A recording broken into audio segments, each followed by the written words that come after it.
Hello everyone, welcome back to my channel. ఈరోజు మన ఛానల్లో ఒక మంచి స్వీట్ రెసిపీతో మీ ముందుకు వచ్చేసానండి. వచ్చే ఈ రాఖీ పౌర్ణమికి ఇంట్లోనే సింపుల్గా టేస్టీగా ఇలా ట్రై చేయండి. పిల్లల నుంచి పెద్దవాళ్ళ వరకు చాలా ఇష్టంగా తింటారు. మీరైతే ఫుల్గా వీడియో చూసేయండి, ఎక్కడ స్కిప్ చేయకుండా. అలాగే ఇక రెసిపీ అయితే స్టార్ట్ చేసుకుందాం. దీనికోసం అయితే ముందుగా స్టవ్ వెలిగించి ఒక కడాయి పెట్టేసుకోండి. కడాయి వేడైనాక అందులో ఒక హాఫ్ స్పూన్ వరకు నెయ్యిని వేసుకోండి. నెయ్యి బాగా కరిగినాక ఇందులోని ఒక కప్పు వరకు ఏదైనా ఒక కప్పు కొలత పెట్టుకొని ఆ కప్పుతో సుజీ రవ్వ, ఉప్మా చేసుకుంటాం కదండి, తెల్ల రవ్వ, దానిని వేసుకొని ఈ నెయ్యిలో బాగా వేయించుకోండి. ఇలా జస్ట్ మొత్తం మరీ మాడిపోకూడదు, మంచి స్మెల్ వచ్చేంత వరకు వేయించుకోండి. ఇలా రవ్వ అంతా వేయించుకున్న తర్వాత ఇందులో ఏ కప్పుతో అయితే రవ్వ తీసుకున్నామో అదే కప్పుతో ఒక కప్పు వరకు నీళ్ళను వేసుకోవాలి.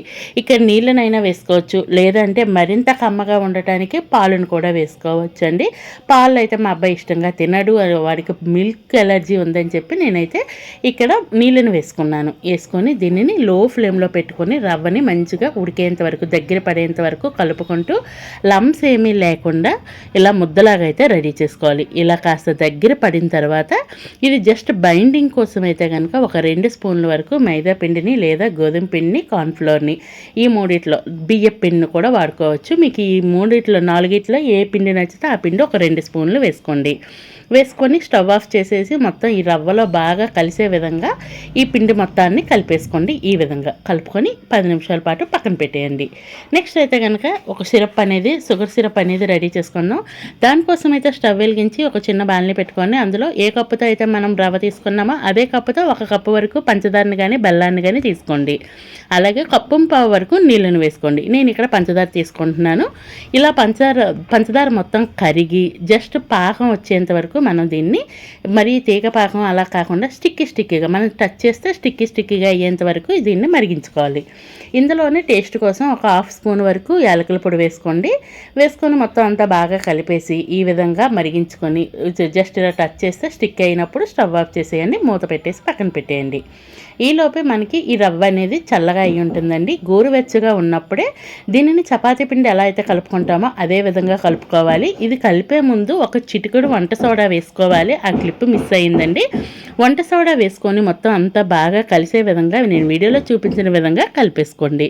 మొత్తం ఇదంతా చపాతీ పిండిలా కలుపుకొని, మనం చపాతీ చేయడానికి ఏమాత్రం సైజు పిండి తీసుకుంటామో అదే విధంగా రవ్వను తీసుకొని ముందైతే బాల్లాగా అయితే ఇలా బాల్లా చేసుకోండి. చేసుకున్న తర్వాత మధ్యలో ప్రెస్ చేసిస్తే ఇలా మనకి చిన్న చిన్న అప్పాల్లాగా అయితే రెడీ అవుతాయండి. ఇలా అన్నింటినీ ఇదే విధంగా చేసుకోవాలి. ఎడ్జెస్ కాస్త పగిలి ఉంటే వాటిని సెట్ చేసేయండి. పగిలి ఉన్నా కానీ బాగుంటుంది. పంచదార సిరప్లో బాగా పీల్చుకొని భలే రుచిగా ఉంటాయి. అన్నింటినీ ఇదే విధంగా రెడీ చేసుకొని ఈ లోపు అయితే డీప్ ఫ్రైకి ఆయిల్ పెట్టేసుకున్నాను. ఆయిల్ వేడివేడిగా ఉన్నప్పుడు 1 by 1 వేసేసుకోండి. వేసుకొని ఇవి మంచి గోల్డెన్ బ్రౌన్ కలర్ వచ్చేంత వరకు ఫ్రై చేసుకోవాలి. ఒకవైపు కాస్తంత కలర్ వచ్చినాక రెండో వైపు తిప్పుకోండి. అలా అటు ఇటు తిప్పుతూ గోల్డెన్ బ్రౌన్ కలర్ వచ్చేంత వరకు ఫ్రై చేసుకోండి. పైన క్రిస్పీగా, లోన జ్యూసీగా భలే రుచిగా ఉంటుందండి. మనకి ఈ వచ్చే రాఖీ పండగకి అయితే ఇంట్లో ట్రై చేయండి, చాలా ఇష్టంగా తింటారు. చేసినప్పుడు మాత్రం కాస్తంత వంట సోడాని మాత్రం మిస్ చేసుకోవద్దు. ఇలా మంచి కలర్ వచ్చినాక ఆయిల్లో నుంచి తీసి ఈలోపే మనం పంచదార సిరప్ అని అయితే రెడీ చేసుకున్నాం కదండి. ఆ సిరప్ వేడిగా ఉంది. అలాగే మనం చేసుకునే వీటిని కూడా, ఈ స్వీట్ కూడా వేడివేడిగా ఉన్నాయి. ఈ రెండు వేడివేడిగా ఉంటే పాకం అనేది బాగా అబ్జర్వ్ చేసుకుంటుందండి. ఇలా వేసేసి ఒకసారి బాగా కలిపేసి మూత పెట్టేసి 10 నిమిషాల పాటు పక్కన పెట్టేస్తే మనం వేసుకునే ఈ పంచదార సిరప్ అంతా పీల్చుకొని భలే జ్యూసీగా రెడీ అవుతాయండి. ఫైనల్లీ మన రెసిపీ అయితే రెడీ అయిపోయింది. చూస్తున్నారు కదా, చూస్తుంటేనే టేస్ట్ అదిరిపోతుంది. లుకింగ్ యమ్మీ.